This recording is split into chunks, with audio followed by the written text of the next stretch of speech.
Ventures வழங்கும் லாபம் கமாரோட்டியில் ஜெயிக்கலாம் வாங்க. இந்த நிகழ்ச்சிக்கு நம் அரங்கத்திற்கு வந்திருப்பவர் கிரேட் வெஞ்சர்ஸ் நிறுவனத்தின் தலைவரான திரு ஹரிஹரன் அவர்கள்.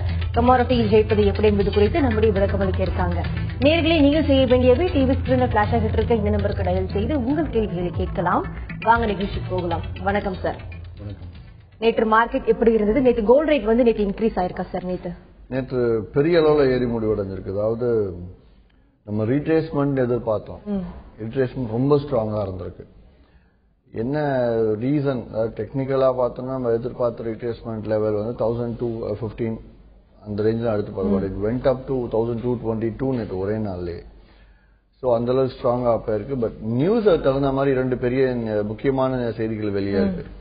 ஒரு செய்தி என்னன்னு எடுத்தோம்னா, அந்த FOMC meet, federal open committee மீட்ல இன்ட்ரெஸ்ட் ரேட் வட்டி விகிதத்தை இப்ப குறைக்க போறதில்ல அப்படிங்கறதும் சொல்லி, அடுத்த 2015 இரண்டாவது காலாண்டோ அல்லது மூன்றாவது காலாண்டுல குறைக்கிறதுக்கு வாய்ப்பு இருக்குங்கிற மாதிரி ஒரு செய்தியை நேற்று டேனியல் ஹுவாங் அப்படிங்கிறவர் சொல்லியிருக்காரு. எந்த அளவுக்கு பாசிபிலிட்டின்னு தெரியல. மேபி சடனாக சேஞ்ச். அது வந்து இன்னைக்கு சொல்லுவாங்க, திருப்பி அடுத்த வாரமே வந்து மாத்தியும் சொல்லலாம். அதாவது நம்ப முடியாது. பட் சரியான செய்தியை சொல்றேன். அதனை அடுத்து ஸ்டிமுலஸ் பேக்கேஜ் மேற்கொண்டு குறைக்கிறதுக்கான வாய்ப்புகளும் இல்ல. இந்த மாதம் குறைக்கல அப்படிங்கிற மாதிரி டிசிஷன் எடுத்ததுனால இந்த ரெண்டுமே வந்து அமெரிக்க பொருளாதாரம் ஸ்ட்ராங்கா இல்ல அப்படிங்கறது. அதாவது நேற்று வரைக்கும் நான் என்ன சொல்லிட்டு இருந்தேன், போன வாரம்னா அமெரிக்க பொருளாதாரம் ஸ்ட்ராங்கா இருந்து சொல்லிட்டு இருந்தேன். ஒரே நாளே பொருளாதாரம் மாறுது அப்படின்னா வந்து ஃபனின்னு வச்சுக்கலாம். சோ அது மாதிரி பார்க்கும்போது நேற்று வெளியாகும் போது இந்த இரண்டு செய்திகளுமே கொஞ்சம் அகைன்ஸ்டா முடிவடைஞ்சிருக்கு. தட் இஸ் டாலர் வீக்கா இருக்கு. நம்மள எங்கே எடுத்து பார்க்கலாம். 61 ரூபாய் 41 காசு இருந்த ருப்பியோட மதிப்பு நேற்று ஒரே நாள் 61 ரூபாய் 8 காசு இருக்கு. நல்லா ஸ்ட்ராங்கா இருக்கு. சோ அதனை அடுத்து இங்க என்ன இருக்குன்னு பார்த்தோம்னா, நேற்று முன்தினம் 26,810 மார்க்கெட் முடிவடைஞ்சிருக்கு. நேற்று நல்லா கவனிங்க, யுஎஸ் மார்க்கெட்ல நேற்று கிட்டத்தட்ட வந்து $10 ஏறி முடிவடைஞ்சிருக்கு. ஆனா இங்க நம்ம லோக்கல் மார்க்கெட் எடுத்தோம்னா கிராமுக்கு 8 ரூபாய் இறங்கி முடிவடைஞ்சிருக்கு எம்சிஎக்ஸ்ல.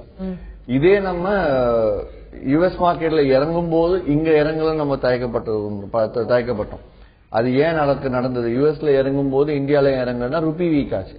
நேற்று யுஎஸ்ல ஏறி இருக்கு, இந்தியால இறங்கி இருக்கு. ருப்பி வந்து ஸ்ட்ராங்கா இருக்கு. இதுதான் நிறைய பேர் கேட்பீங்க இல்லையா, ருப்பிக்கும் டாலருக்கும் என்ன சம்பந்தம்? இதுதான் அது. சோ இந்த மாதிரி இது எப்பயோ ஒரு காலகட்டத்தில் நடக்கும். எப்பவுமே இந்த மாதிரி நடக்காது. மேபி 61 போச்சு அப்படின்னா இன்னும் நல்லா வீக் ஆகிறதுக்கான சான்சஸ் இருக்கு.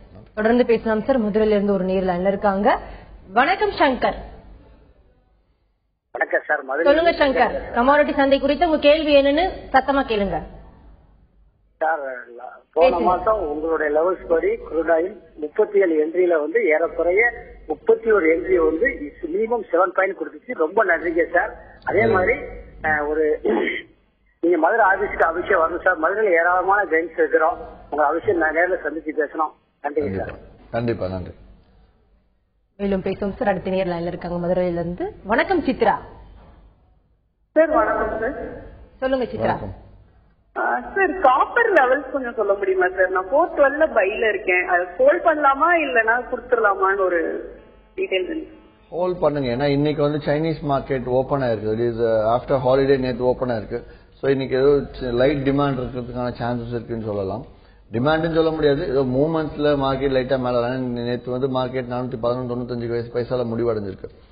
இன்னைக்கு 411.40 இறங்குச்சு அப்படின்னா நீங்க ஸ்டாப் லாஸ் போட்டு வெளியாகுங்க. வெளியிட்டு ஃப்ரெஷ்ஷா வேணாலும் செல்லிங் எடுத்துட்டு 80 பைசா லாபத்துல வெளியாக பாருங்க. இல்ல 414 ரூபா, தட் இஸ் 411 12க்கு மேல பை பண்ணிருக்கீங்க. 12 தொட்டா கூட நீங்க வெளியேடுங்க. ஏன்னா 414 ரூபாய்க்கு மேலதான் மார்க்கெட் அப் ட்ரெண்ட். அதனால 412 நீங்க கொடுத்த என்ட்ரி பாயிண்ட் வந்தா வெளியேடுங்க. இல்ல 411.40 வந்துச்சுன்னா ஸ்டாப் லாஸ் போட்டு வெளியாகுங்க. நன்றி சார். எப்போதுமே ஃபெஸ்டிவ் சீசன் இருந்தா கோல்ட் அண்ட் சில்வர் ரேட் வந்து பிரஷியஸ் மெட்டல்ஸ் வந்து இன்க்ரீஸ் ஆகும், ரேட் வைஸ் வந்து இன்க்ரீஸ் ஆகும். பட் இந்த இயர்ல வந்து ஃபெஸ்டிவ் சீசன் இருந்தாலும் அந்த டிமாண்ட் வந்து குறைஞ்சிருக்கு. எதனால சார்? நிறைய செய்திகள் இருக்கு. பட் இந்த இயர்ல வந்து ஃபெஸ்டிவ் சீசன் இருந்தாலும் கோல்ட் ரேட் வந்து ஒரு லிட்டில் பிட் குறைஞ்சிட்டே தான் இருக்கு டெய்லி வைஸ் பார்க்கும்போது. அதனால டிமாண்ட் குறைஞ்சதா அப்படிங்கிற செய்தி இன்னும் வெளியாகல. பியூர்லி ஃபெஸ்டிவல் சீசனுக்கும் நான் ஆல்ரெடி சொல்லியிருக்கேன், ஃபெஸ்டிவல் சீசனுக்கும் கோல்டு ரேட்டுக்கும் சம்பந்தம் கிடையாது அப்படின்னு சொல்லியிருக்கேன்.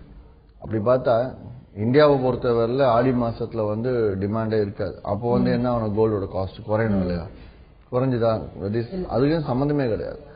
Pure technicals.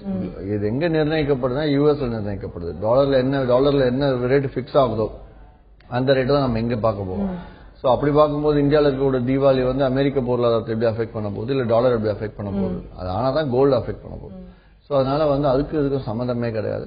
அதே மாதிரி டிமாண்ட் அப்படிங்கிறது பிசிக்கல் டிமாண்ட் கிரியேட் ஆச்சுனாலும் பெரிய தாக்கத்தை கொடுக்குற பிசிக்கல் டிமாண்ட் எப்பவுமே. மேலும் பேசும் சார். நெக்ஸ்ட் காலர் லைன்ல இருக்காங்க. வணக்கம் ஞானஸ்கந்தன். வணக்கம் மேடம், மதுரையில இருந்து ஞானஸ்கந்தன் பேசுங்க. ஞானஸ்கந்தன். வணக்கம் சார். வணக்கம் சார். வணக்கம். நாங்க உங்க மதுரையில நீங்க போட்ட மீட்டிங்ல பார்த்து அதுல இருந்து உங்க நிகழ்ச்சிக்கு நாங்க பாத்துட்டு இருக்கோம் சார். உங்க இது ரொம்ப சிறப்பா இருக்கிறதுனால பாத்துட்டு இருக்கோம். சார்கிட்ட ஒரு வேண்டுகோள் வைக்கிறோம். நாங்க வந்து மதுரையில வந்து ஒரு 30 பேர் சேர்ந்து Madurai community traders welfare association வச்சிருக்கோம் சார். எங்களுக்கு வந்து சார் நாங்க எங்க மெம்பர்ஸ் வந்து பல்வேறு புரோக்கிங் கம்பெனிகளை ட்ரேட் பண்ணி நஷ்டமாயிட்டு இருக்காங்க. அவங்களுக்கு வந்து சார் நீங்க ஒரு ட்ரெயினர் எதுக்கு ஃப்ரீயா வேண்டாம், நாங்க வாரந்தோறும் சந்திக்கிறோம். அதே போல மாசத்துல ஒரு தடவை உங்க ஸ்காலர்ஸ் அனுப்பி எங்க மெம்பர்ஸ் வந்து இதுல ஜெயிக்கிற அளவுக்கு ஜெயிச்சு ஒரு இன்கம் டாக்ஸ் ஹோல்டரா மாறக்கூடிய அளவுக்கு இதுக்கு முடியுமா சார்? அதுக்கு நீங்க கொஞ்சம் உதவி பண்ணா தேவை சார். கடைசியில ஒரு கேட்ட கேள்வி புரியல. தொடர்ந்து பேசும் சார். அடுத்த நேர் லைன்ல இருக்காங்க. வணக்கம் சசி. சொல்லுங்க சசி, உங்க கேள்வி என்னன்னு கேளுங்க. சார் நேச்சுரல் கேஸ் ஆக்சுவலி இன்னைக்கு டேட்டா என்ன சார் எக்ஸ்பெக்ட் பண்ணலாம்? ஒரு கொஸ்டின் அது. அதாவது ஏன்னா நேற்று வந்து க்ரூடு பாத்தீங்கன்னா பயங்கரமான ஒரு வீழ்ச்சி இருந்துச்சு, நீங்க மின்னாம சொன்ன மாதிரி.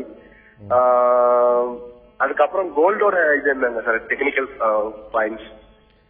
கேஸை பொறுத்த வரையில நான் எப்பவுமே என்ன சொல்லுவேன், இன்வென்ட்ரி லெவல், இன்வென்ட்ரி வெளியாகிற டைம், அதாவது 8 மணிக்கு இன்வென்ட்ரி வெளியாகுதுன்னா 7:50 இருந்து 8:10 8:15 மணி வரல நீங்க ட்ரேடிங் பண்ண வேண்டாம் அப்படின்னு சொல்லுவேன். இன்வென்ட்ரி வர சமயத்துல என்ன ரீசன்னா மார்க்கெட் ஹை வாலட்டாலிட்டி இருக்கும் அப்படிங்கறதுனால அது சொல்லுவேன்.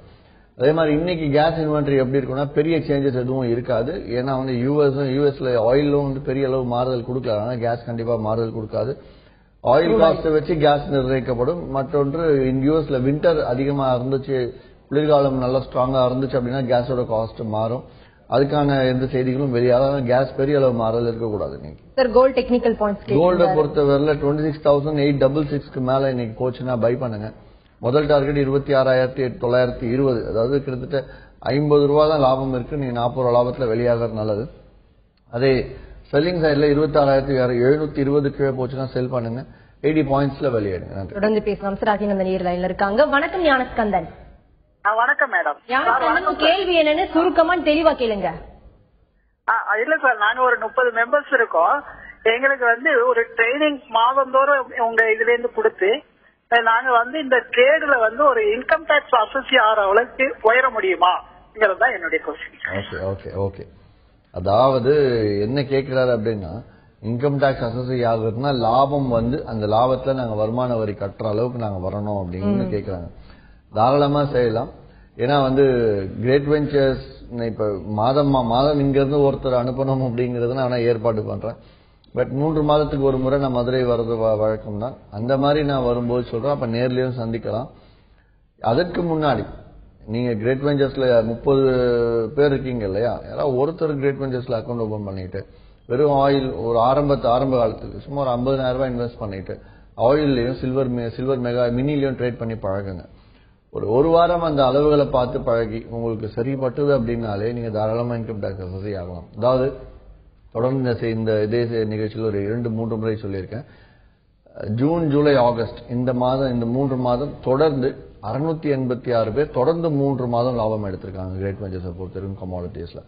சோ அந்த வகையில செப்டம்பர் மாதம் இன்னும் லைக் கால்குலேட் எங்களுக்கு வெளியாகல ஆச்சுன்னா அந்த விஷயமும் உங்களுக்கு கண்டிப்பா சொல்லுவோம். சோ ஆயில் சில்வர் மினி மட்டும் எடுத்து சின்ன ஒரு 50,000 இன்வெஸ்ட் பண்ணி ஒரு 5,000 எடுக்க முடியுதான்னு பாருங்க மாதம். சரி, தொடர்ந்து பேசலாம். மதுரையில இருந்து ஒரு நேர்ல இருக்காங்க. வணக்கம் சுந்தரமூர்த்தி. வணக்கம் மேடம். சொல்லுங்க சுந்தரமூர்த்தி, உங்க கேள்வி என்னன்னு தெளிவா கேளுங்க.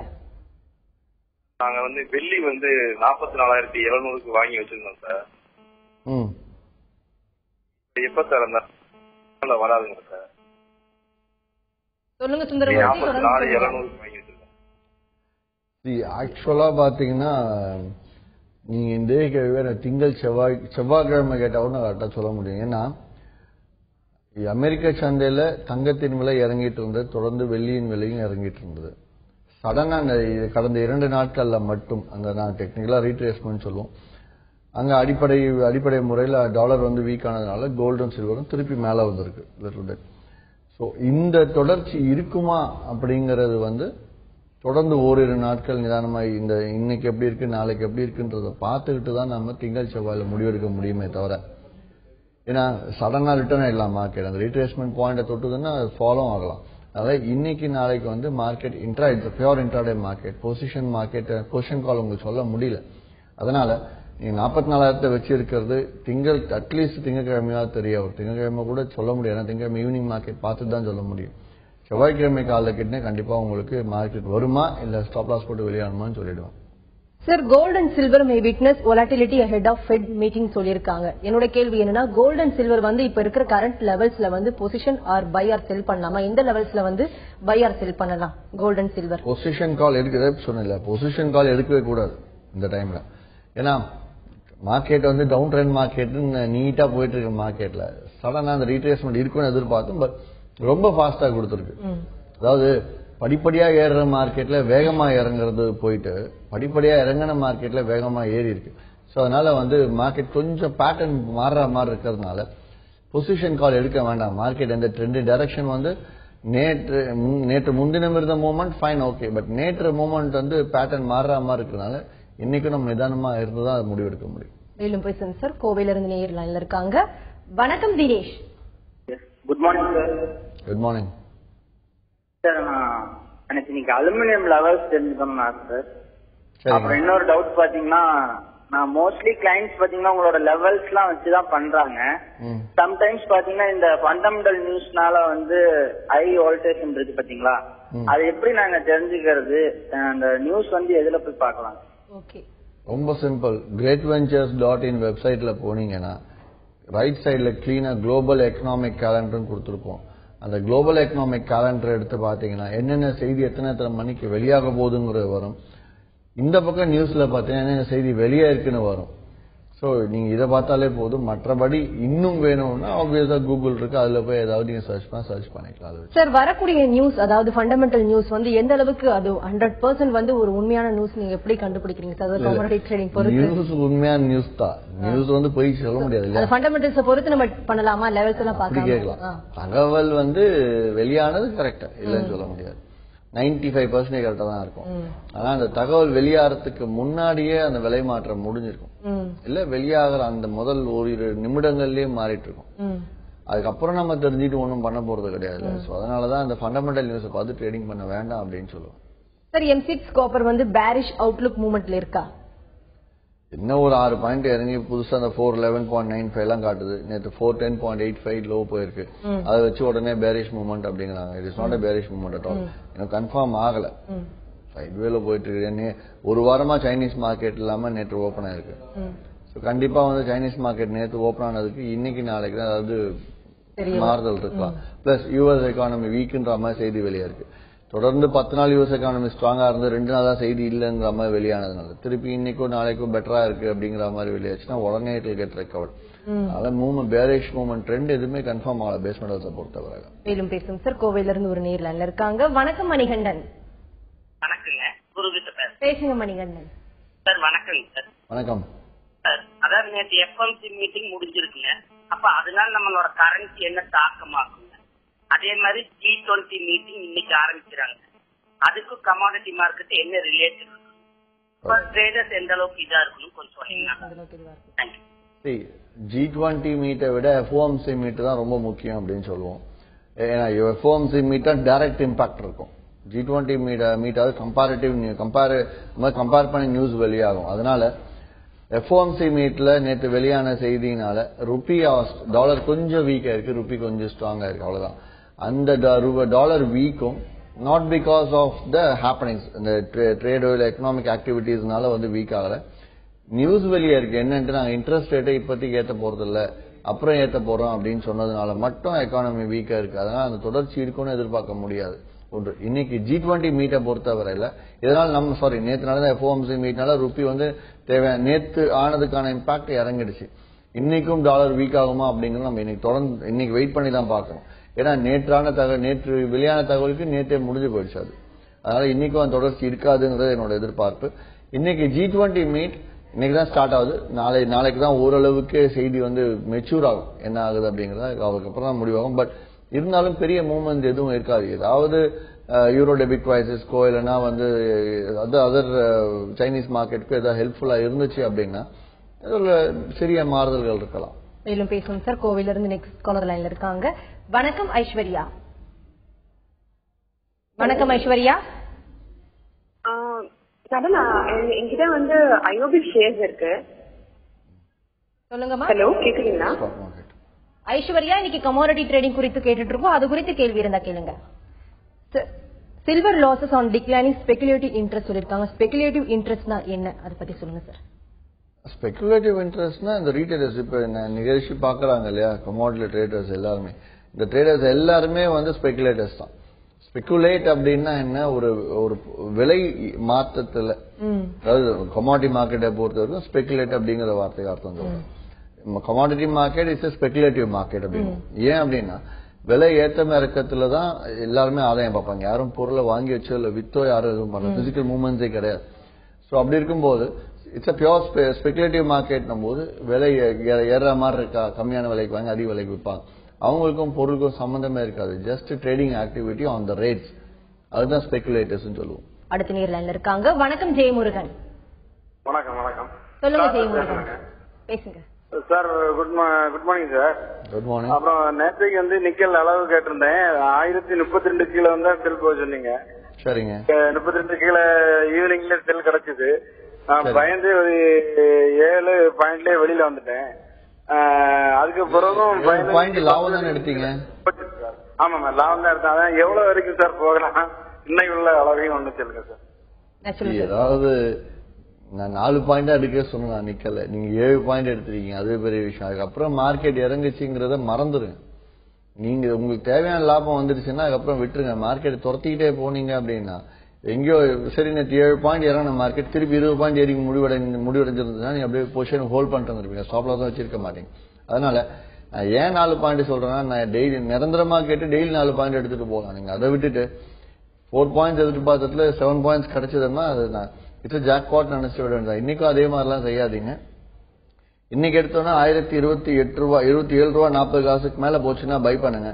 அப்படி பை பண்ணாலும் ஒரு 3 ரூபா லாபம், 4 ரூபா லாபம் அதிகபட்சம். அதே செல் சைட்ல 1010 ரூபாய் கீழே இறங்குச்சு அப்படின்னா ஷார்ட் போங்க. அதுலயும் அதே மாதிரி 4 ரூபா எடுத்துட்டு வெளியாகும். 4 ரூபாவே 1000 ரூபா ஆச்சு இல்லையா, ஒரு லாட்டுக்கு 2 லாட்டா போட்டு 2000 எடுத்துட்டு போங்க. நிக்கல் பத்தி மேலும் பல விஷயம் பேசுவோம் சார். நாகர்கோயில் நடத்தி நேரில் இருக்காங்க. வணக்கம் நாகராஜ். ஹலோ, சொல்லுங்க நாகராஜ், உங்க கேள்வி என்னன்னு கேளுங்க. நாகராஜ், நீங்க பேசுறது கேக்குது, கேள்வி கேளுங்க. நான் வந்து இன்ஜினியரிங் முடிச்சுட்டு இப்போ ஒரு கம்பெனில வேலை செஞ்சுட்டு இருக்கேன். என்னோட சேலரியை வாங்கி நான் வந்து ஷேர்ல இன்வெஸ்ட் பண்ணலான்னு இருக்கேன். ஓகே, எனக்கு அதை பத்தின டீடைல்ஸ் வேணும். எந்த மாட்ட ஷேர்ல இன்வெஸ்ட் பண்ணலாம்? இப்ப வந்து கம்பெனி ஷேர்ல பண்ணலாமா இல்ல பேங்க் ஷேர்ஸ்ல பண்ணலாமா? அதை பத்தின ஒரு டீடைல். நாகராஜ், இது வந்து முழுக்க கமாடிட்டி மார்க்கெட்டுக்கான நிகழ்ச்சி. உங்களுக்கு கமாடிட்டிஸ்னா மேபி என்னன்னு தெரியாம இருக்கலாம்.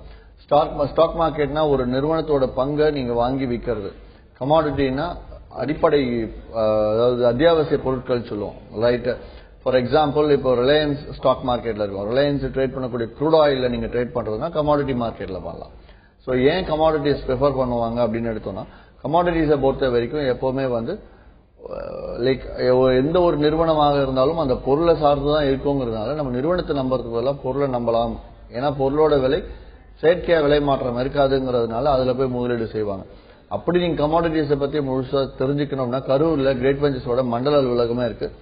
தாராளமா கிரேட் வெஞ்சர்ஸ் ஹெட் ஆஃபீஸ்க்கு போன் பண்ணி நம்பருக்கு தெரிஞ்சுட்டு நீங்க தொடர்பு கொண்டு போய் ட்ரைனிங்கும் ஒரு 2-3 மணி நேரம் நீங்க அட்டன் பண்ணலாம். நன்றி sir. Nickel falls on global cue sideways to bullish trend சொல்லிருக்காங்க. இதே நிலை நீடிக்குமா நிக்கலோட trend? Nickel falls on global cue, நிக்கலை மட்டும் ஸ்பெசிபிக்கா பேசவே வேண்டாம். பேஸ் மெட்டல்ஸை பொறுத்த வரைக்கும் நம்ம தனித்தனியா பிரிச்சு பேசவே வேண்டாம். ஏன்னா ஹிஸ்டரியில எடுத்து பார்த்தோம்னா கடந்த 10 வருடத்துல எம்சிஎக்ஸ்ல பேஸ் மெட்டல்ஸ் இறங்கினா ஒன்னா இறங்கும் இல்ல ஒன்னா ஏறும். அப்படி நிக்கல் மட்டும் இறங்குது, காப்பர் மேல போயிட்டு இருக்குன்னா அது சைட்வே மார்க்கெட். எந்த கமாடிட்டியுமே ட்ரெண்ட் எடுத்து போகவே போகாது. ஸோ அப்படி பார்க்கும்போது நிக்கல் மட்டும் நம்ம ஸ்பெசிபிக்கா பேசுவோம். டெய்லி மானிட்டர் பண்ணி போறது பெட்டர். இப்போதைக்கு சார் முழுக்க முழுக்க ட்ரேடிங் வந்து இப்போ ஃபண்டமெண்டல்ஸ் பொறுத்து தான் இப்போ டெக்னிக்கல்ஸ் வந்து ஃபாலோ பண்ணுதா ஆர் டெக்னிக்கல்ஸ் பார்த்து தான் ஃபண்டமெண்டல்ஸ் வந்து நியூஸ் வந்து கன்வே பண்ணுதா சார்? எப்பவுமே வந்து டெக்னிக்கலை பார்த்து தான் ஃபண்டமெண்டல் வெளியாகும். ரொம்ப சிம்பிள். டெக்னிக்கல் நியூஸ் அப்படிங்கறது எல்லாராலையும் தெரிஞ்சுக்க முடியாது. ஃபண்டமெண்டல் அப்படிங்கறது எல்லாராலையும் தெரிஞ்சுக்க முடியும். எல்லாராலையும் தெரிஞ்சுக்க முடியும். எல்லாருக்குமே ஃபார் எக்ஸாம்பிள் ஆயில் இன்னைக்கு நேஷனல் கேஸ் இன்வென்ட்ரி ஏற போகுது அப்படின்னு எல்லாருக்குமே தெரிஞ்சிருச்சு. இப்ப எல்லாரும் பை தானே பண்ணுவாங்க. யாரு பையிங் யாரு செல் பண்றது? யாருமே செல்லர்ஸே இருக்க மாட்டாங்க. மார்க்கெட் சடனா ஜம்ப் போயிட்டே இருக்கும் மேல.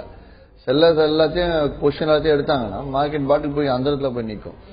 சோ அந்த மாதிரி பார்க்கும்போது லைக் டெக்னிக் ஃபண்டமெண்டல் எல்லாருக்கும் தெரிஞ்சு மார்க்கெட் ஒன் சைடடா போயிட்டு தப்பா கிராங்கியா முடியும். அதுக்கு பதிலாக டெக்னிக்கல் எல்லாருக்குமே தெரியாது. அதனால டெக்னிக்கல் நியூஸ் மானிட்டர் பண்ணி மார்க்கெட் போயிட்டு இருக்கும். சோ இதே வந்து டெக்னிக்கல் எல்லாருக்கும் தெரிஞ்சு ஃபண்டமெண்டல் யாருக்கும் தெரியாது அப்படின்னா டெக்னிக்கல் தகுந்த மாதிரி மார்க்கெட் மூவ் ஆகாது. ஃபண்டமெண்டல் தகுந்த மாதிரி தான் மார்க்கெட் மூவ் ஆகும். சோ எது வந்து ரொம்ப ஈஸியா தெரிஞ்சுக்க முடியுமோ அதன்படி மார்க்கெட் மூவ் ஆகாது. நன்றி சார். நீங்க இந்த அரங்கத்துக்கு வந்தது கமாடிட்டி ட்ரேடிங் குறித்து பலவிதமான ஏற்றம் இறக்கங்கள் குறித்து நிறைய விஷயங்கள் பகிர்ந்து கேட்டீங்க. குறிப்பா நேரில் கேட்ட ஒவ்வொரு கேள்விக்கும் ரொம்ப பொறுமையா பதிலளிச்சுங்க சார். நன்றி. நன்றி. கிரேட் வெஞ்சர்ஸ் வழங்கும் லாபம் கமாடிட்டியில் ஜெயிக்கலாமாக நிகழ்ச்சிக்கு இன்று நம் அரங்கத்திற்கு வந்திருப்பவர் கிரேட் வெஞ்சர்ஸ் நிறுவனத்தின் தலைவரான திரு ஹரிஹரன் அவர்கள். கமாடிட்டியில் ஜெயிப்பது எப்படி என்பது குறித்து அவர்கள் சொன்ன பலவிதமான கருத்துக்கள் உங்களுக்கு ரொம்பவே பயனுள்ளதாக அமைஞ்சிருக்கும். மீண்டும் சந்திப்போம். வணக்கம்.